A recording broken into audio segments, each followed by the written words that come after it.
ஒரு பெண்மையை படைக்க தன்னிடம் கற்பனை தீர்ந்ததை எண்ணித்தான் பிரம்மனும் மூர்ச்சையுற்றார்.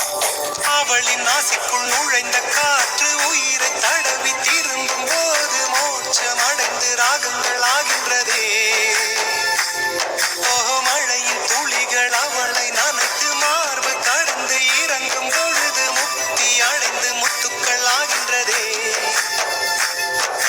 மின்னலை பிடித்து மேகத்தில் துடைத்து பெண் என்று படைத்து வீதியில் விட்டு விட்டார்.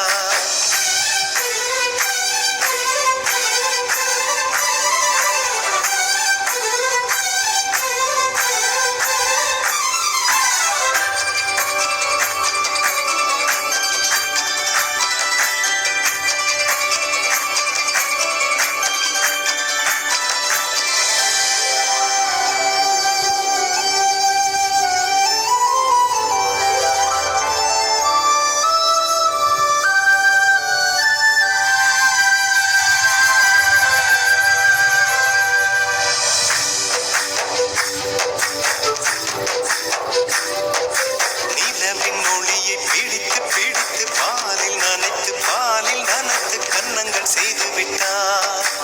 உலக மலர்கள் பறித்து இரண்டு பந்துகள் அமைத்து பெண்மை சமைத்து விட்டார்.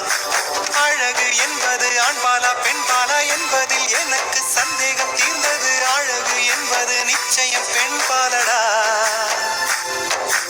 கவிதை என்பது மொழியின் வடிவம் என்றொரு கருத்தும் இன்று உடைந்தது. கவிதை என்பது கன்னி வடிவமடா. மின்னலை பிடித்து மேகத்தில் துடைத்து பெண் என்று படைத்து வீதியில் விட்டு விட்டார்.